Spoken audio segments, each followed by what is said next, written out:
The Trigger Spoon Jr. Small spoon, big results.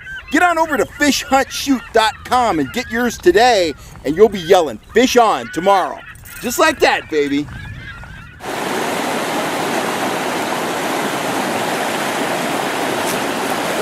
Oh, brown.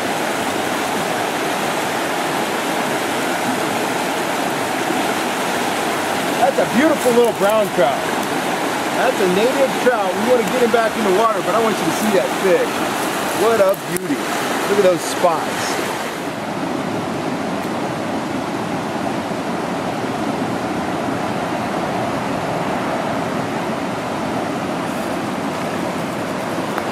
There you go.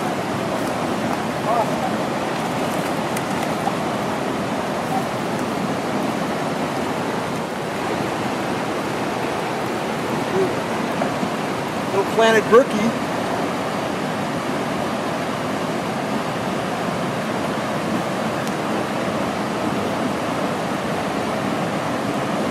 Couldn't lay off that Panther Martin spinner. It's awesome.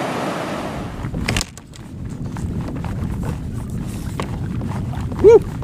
Wow, that was a strike and a half. Wow, that was crazy. Brook trout, brown trout, and lots of rainbows. Those fish you just saw me catch, well, they were caught at Hat Creek, and I'm so passionate about that creek. I've been fishing it since 1986. It is a phenomenal spot.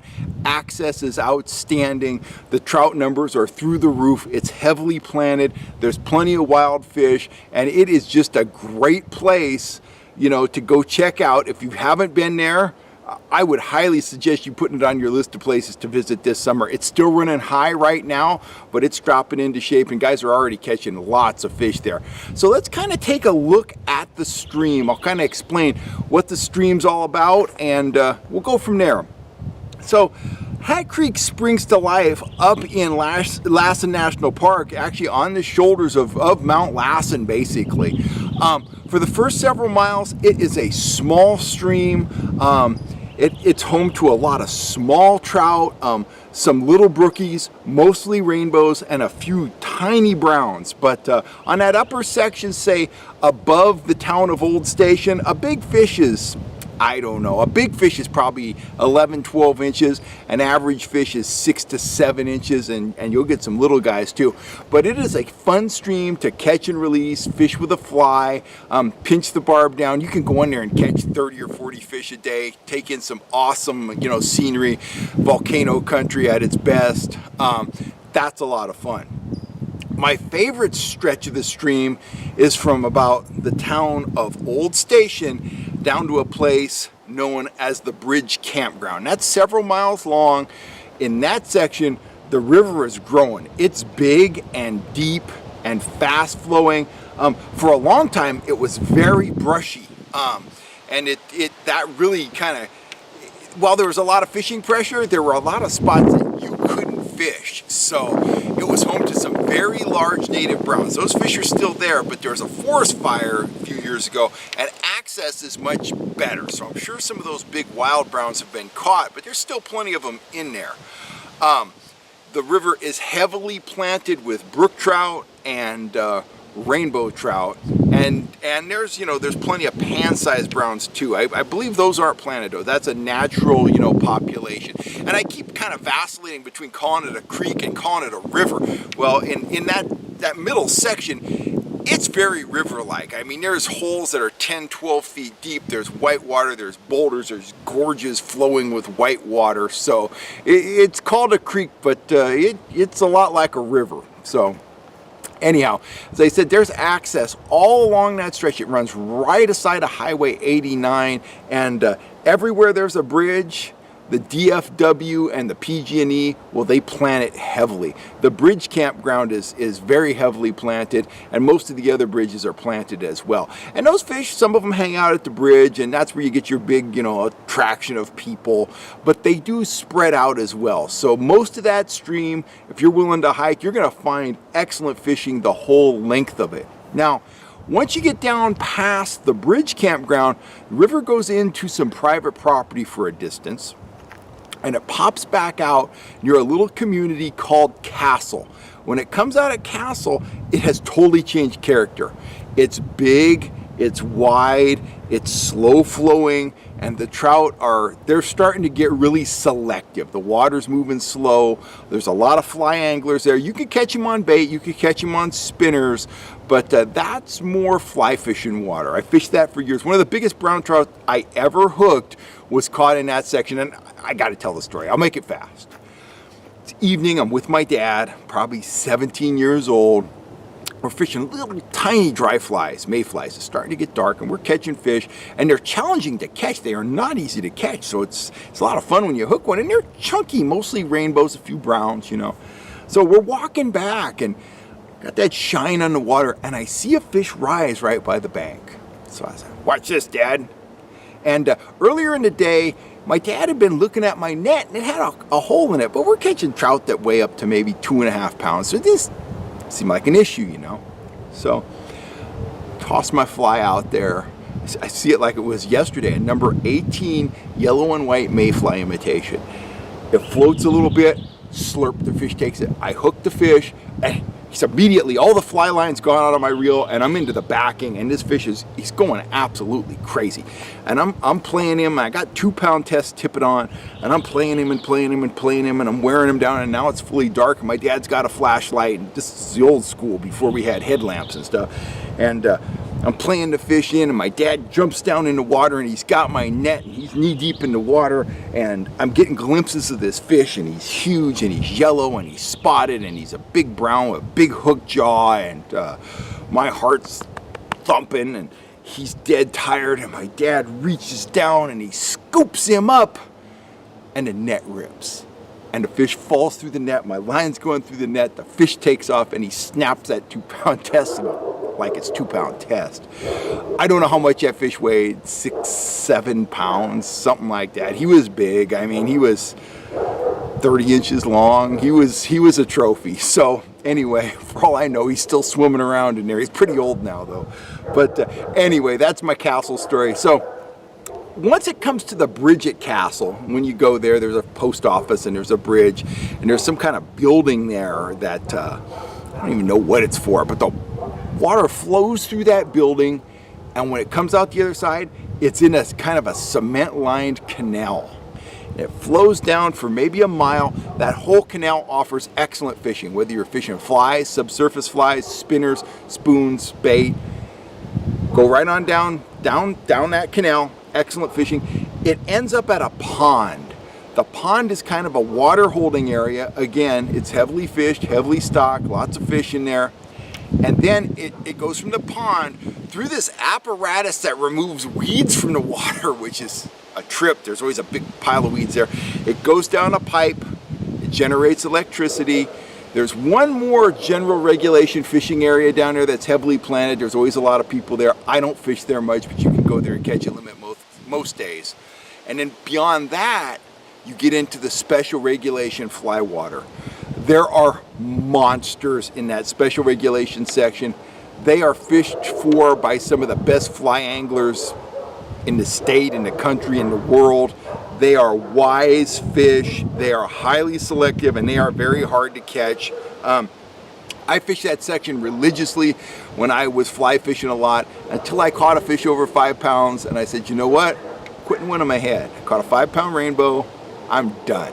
So I haven't fished that section since. I much prefer that section between the Bridge Campground and Old Station. I like the fast water.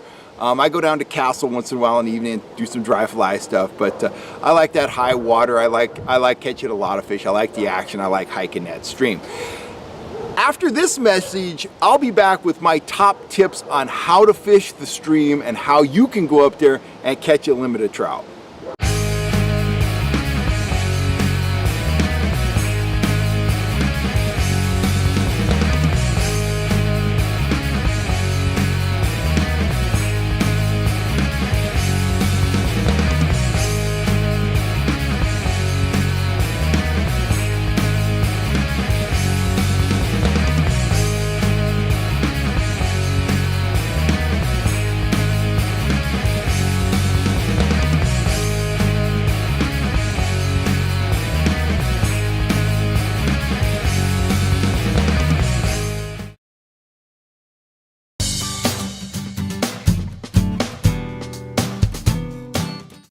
On this week in Fishing's Tactical Tip, we're going to be taking an in-depth look at how to fish Hat Creek. Now, in the upper section of Hat Creek, say from Old Station up to Lassen Park, I like to fish it with fly tackle and dry flies. You know, traditional small and medium-sized dries like these will work, but what I really like to fish is a grasshopper imitation, something like this. Those work extremely well because it's the high country. The fish are aggressive. They have to take a meal when they can get it. They know what a grasshopper is, and they will come up at all times of the day to smack a grasshopper fly. Afternoons are best, but you can go out and easily catch 30 or 40 fish in a session, just hiking along, presenting that fly. It's a lot of fun. I let them all go. They're mostly small fish. But there's nothing as fun as topwater, and that grasshopper fly, man, it really draws those fish out, and they hit it with a lot of enthusiasm. Having said that, I fish that upper section once a year, once every couple years, just to get in on that awesome topwater bite. But mostly, I fish the middle section of Hat Creek, the big whitewater section from Old Station down to the Bridge Campground. Now that area is great for bait anglers rather. Three main baits: crickets. You know, take a spinning rod, put some split shot on the line, put on a hook, and dead drift crickets. That works extremely well. Natural colored or yellow salmon eggs like these are the oil pack natural colored eggs. They work great. Red eggs work too. I found that the naturals and the yellows work better than the red ones, but that's kind of my mileage. Your mileage may vary, and you may just like fishing those red or orange eggs, but give yellow ones a try. They work great. And you know, the third bait is the dirty old mini crawler. I don't fish those much. Usually I can get to fish on crickets or eggs if I'm bait fishing, but absolutely want some night crawlers or mini crawlers in your cooler just in case. I don't fish bait on that section of the stream very much anymore. I mostly fish with hardware. Sometimes I'll drift nymphs on a spinning rod, and they work very well fished on a spinning rod. You catch a lot of fish that way. But most of the time, I'd say about 80% of the time when I'm fishing that middle section anymore, I'm throwing hardware, and I'm primarily throwing two lures. One, I'm throwing my all-time favorite spinner, the yellow and black quarter-ounce Panther Martin. It's not a Castmaster, Panther Martin. Yellow and black. That is my favorite spinner for Hat Creek. I'm getting all excited just thinking about it. That almost always produces for me, whether it's browns, brook trout, rainbows, whatever. They all like it. Those fish you saw me catch in the beginning, I caught them on the yellow and black Panther Martin. So silver Panther Martins can work at times, especially when it's overcast, a little extra flash. Sometimes that works. And if I'm going to fish a spoon, I reach for an 1/8 ounce gold Castmaster. I found gold to be the best, and the 1/8 ounce size is about right. So I've had great results on that. When you're fishing your spinners and your spoons or a wet fly, don't be afraid to let it hang next to the bank in that fast water section, because there's a lot of undercut bank, there's a lot of fish under your feet. You let that lure hang there for several seconds, work it a little bit, you'll be amazed how many times a trout will shoot out from underneath that bank and grab that lure. So, you know, that's just a good way to go. Just because you're near the bank doesn't mean you're out of the strike zone. There's a bunch of fish up under there. So anyway, moving down into the castle area, the spinners don't work as well down there, at least not for me. So I primarily rely on bait, on black woolly boogers if I'm going to fish a fly on a spinning rod, or the gold Castmaster. And that's my favorite lure. If I'm fishing hardware down in the castle area, I'm going with a spinning rod rather than my fly rod. I'll almost always be throwing the 1/8 ounce gold, sometimes copper, but almost always the gold Castmaster. I've caught brown trout down there up to 23 inches on that lure. It works really well. I've caught a lot of limits on this. In that canal area, bait anglers do well. Salmon eggs work great, and a number 8 black woolly booger works good too, but you got to put enough weight on the line to get it down near the bottom and then slow roll it back, and you'll catch a lot of fish doing that. If you're a fly guy and you want a challenge, I would strongly encourage you to work that special regulation catch and release section of the river. It it's amazing. There are huge trout in there. They are fished, you know, targeted by some of the best fly fishermen in the world. They are extremely hard to catch. They're very large, and it's worth putting in your time. I would encourage you to do what I did, though. Wait until you get a big one and then retire. I caught a 5+ pound rainbow down there. Haven't fished it since. I quit when I was ahead, and that took me many trips to get that fish on the end of my line. These days, I prefer fishing that middle section. There's a lot of enthusiastic fish in there, and you know me, I like to have my rod bent, so that's my deal. Anyway, if you haven't been to Hat Creek, or you haven't been to Hat Creek in a long time, I would strongly encourage you to pay the river, pay the creek a visit this summer. It's one of our great Northern California fisheries.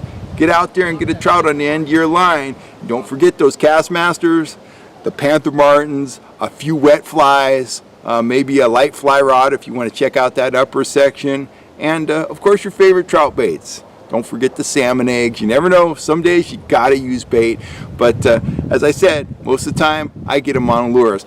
That's kind of my overview of how to catch trout at Hat Creek. I've been at it up there since 1986. I don't necessarily fish it every year. I fish it every couple years. It's a fantastic stream to fish, and I hope these tips help you go up there and catch a limit of brookies or browns or a mixed limit of all three species.